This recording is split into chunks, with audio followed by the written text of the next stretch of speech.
Then यहाँ पे हम लोग कुछ भी डेटाबेस यहाँ पे क्रिएट कर लेते हैं, लाइक प्रैक्टिस के नाम से क्रिएट कर लेते हैं, जस्ट प्रैक्टिस करनी है हम लोगों ने, तो क्रिएट कर लिया, आपके पास ये डेटाबेस एक क्रिएट हो गया है।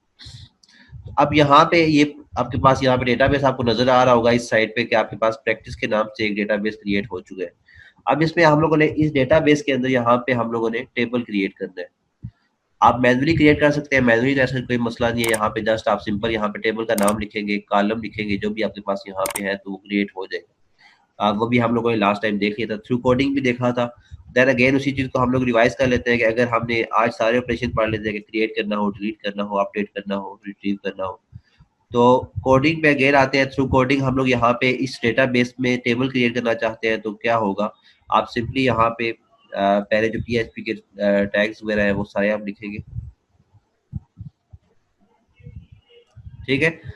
देन उसके बाद हम लोगों ने जो हमारे पास यहाँ पे डेटाबेस है उसका कनेक्शन हम लोगों ने यहाँ पे उसके साथ कनेक्शन स्टैब्लिश करना है। तो यहाँ पे एक वेरिएबल हम लोग लेते हैं DB के नाम से, और देन यहाँ पे जो आपके पास कमांड है MySQL i कनेक्ट के नाम से कमांड है, ठीक है। ये आपके पास फंक्शन है, इस फंक्शन में आपके पास यहाँ पे पैरामीटर पास करेंगे, देन उस स्पेसिफिक डेटाबेस के साथ हम लोगों ने कनेक्शन स्टैब्लिश करना है। तो जस्ट हम लोग क्योंकि अभी लोकल होस्ट पे काम कर रहे हैं तो स्टार्टिंग में आप लोग जो पैरामीटर पास करेंगे वो लोकल होस्ट का पास करेंगे।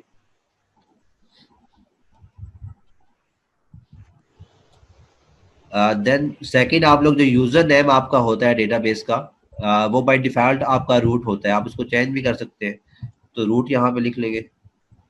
देन नेक्स्ट जो पासवर्ड आपका होता है डेटाबेस का जो भी रखा हो आप लोगों ने, बाय डिफॉल्ट आपका एम्प्टी होता है तो आप एम्प्टी इसको रख दें। देन उसके बाद जिस डेटाबेस के साथ आप लोगों ने कनेक्शन स्टैब्लिश करना है उस डेटाबेस का नाम आप लोगों ने यहाँ पे लिखना होता है। तो यहाँ पे कॉमे के बाद आप लोग जो डेटाबेस हम लोगों ने रखा है प्रैक्टिस के नाम से, आप यहाँ पे उस डेटाबेस का नाम रख लें, ठीक है। क्लियर हो गया। तो अब यहाँ पे जो कनेक्शन स्टैब्लिश होगा वो आपका सारी की सारी इन्फॉर्मेशन आपके इस वेरिएबल में यहाँ पे आप इस वेरिएबल के थ्रू आप लोग उसको एक्सेस कर सकते हैं, ठीक है। देन उसके बाद हम लोगों ने आप टेबल क्रिएट करना है तो उसके लिए हमें कोई ना कोई कमांड लिखनी पड़ेगी। देन उस कमांड को हम लोग किसी और वेरिएबल में सेव कर लेते हैं, तो यहाँ पे एक कमांड लिख लेते हैं, SQL के नाम से एक वेरिएबल बनाया, देन यहाँ पे कमांड लिख दी है क्रिएट। टेबल क्रिएट करने के लिए कमांड जो है क्रिएट टेबल। देन जो भी टेबल का नाम होगा यहाँ पे लाइक हम यहाँ पे डेटा के नाम से एक बना लेते हैं, या फिर हम लोग पर्सन के नाम से एक बना लेते हैं टेबल, ठीक है। देन अब यहाँ पे हम लोगों ने वन बाय वन बताना है कि पर्सन की जो भी आपके पास यहाँ पे एट्रीब्यूट्स वगैरह है, जो भी आपके पास यहाँ पे नंबर ऑफ कॉलम्स होंगे वो कितने होंगे और क्या क्या उसके पास स्पेसिफिक चीजें होंगी पर्सन में, ठीक है। तो इस ब्रैकेट में आप लोगों ने वो सारी चीजें डिफाइन करनी है, क्लियर है। अब देन ब्रैकेट्स यहाँ पे हम लोग पहले हम लोग कह लेते हैं कि एक नेम के नाम से हम लोग एक बना लेते हैं एट्रीब्यूट, तो यहाँ पे जो आपके पास कॉलम्स होंगे, ठीक है। देन यहाँ पे नेम और इसको हम लोग वारचार कह लेते हैं। अच्छा, वारचार और टेक्स्ट पे आपको डिफरेंस बताया था कि अगर हम लोग टेक्स्ट लिखते हैं यहाँ पे इसकी टाइप, तो टेक्स्ट का ये होता है कि आपकी जिस तरह आप लोग फीडबैक या फिर कमेंट्स वगैरह दे रहे होते हैं तो वहाँ पे ऐसा कोई आप लोग लिमिट वहाँ पे यूज नहीं करते कि आपके पास जो फीडबैक की लिमिट हो वो इतनी हो। वो आपके पास 100 लाइन्स का भी हो सकता है, 1000 लाइन्स की भी फीडबैक हो सकती है, तो उसमें हम लोग टेक्स्ट लिख लेते हैं कि आपके पास उसकी लिमिट नहीं होती। लेकिन वारचार में ये होता है कि आप लोग यहाँ पे कुछ ना कुछ इसकी लिमिट बता देते हैं कि आपका नाम जो है उसका साइज मैक्सिमम इतना होना चाहिए, मिनिमम आपका कुछ भी हो सकता है, मिनिमम भी आप लोग डिफाइन कर सकते हैं। तो अब यहाँ पे वारचार आप इसको कह देते हैं कि 30 कैरेक्टर्स का आपका नेम जो है वो होना चाहिए। देन उसके बाद आपका मोबाइल हो सकता है या फिर आपके यहाँ पे एड्रेस हो सकता है, एड्रेस के नाम से एक लोग बता लेते हैं, ठीक है। ये भी हम लोग वारचार ही रख लेते हैं, तो इसको हम लोग 100 कर देते हैं, ठीक है। क्लियर है यहाँ तक। देन बाकी एट्रीब्यूट जितने भी आप लोग वो आप यहाँ पे यूज करना चाहे इंटीजर टाइप के, जितने भी आपके पास सारे आप एज रखते हैं तो एज आप इन टाइप के रख लें, ठीक है। तो आप जितने भी इसका यूज करना चाहते हैं आप वारचार इंटीजर, देन इसके अलावा टेक्स्ट का अगर आप कोई फीडबैक लेना चाहते हैं तो टेक्स्ट कर लें उसकी। अब बाकी देखें आपने हर चीज जितने भी आप लोगों ने पहले नेम लिखा उसके बाद आप लोगों ने कोमा डाला, एड्रेस लिखा उसके बाद कोमा डाला, जो लास्ट वाला होगा उसके बाद आप लोगों ने कोमा नहीं डालना, ठीक है, ये ध्यान में रखना है।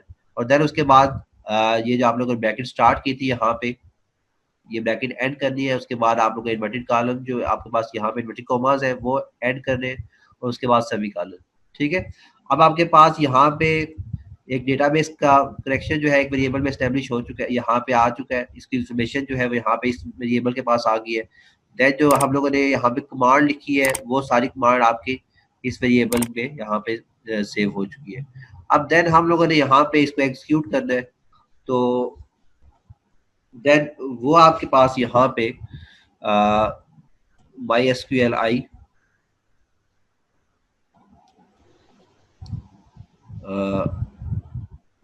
क्यूरी के नाम से है आपके पास, ठीक है। आपके पास ये फंक्शन है, अब इसमें आप लोगों ने ये दोनों एज अ पैरामीटर पास करने हैं। तो पहले आप लोग जो डेटाबेस की जो यहाँ पे कनेक्शन स्टैब्लिश किया है वो आप लोगों ने पास करना है, ताकि कनेक्शन स्टैब्लिश हो जाए पहले डीबी। और देन उसके बाद जो आपके पास यहाँ पे कमांड जहाँ पे जिस वेरिएबल में सेव किया है वो वेरिएबल आप लोगों ने पास कर देना है। देन उसके बाद आप लोग यहाँ पे एसक्यूएल पास कर देंगे।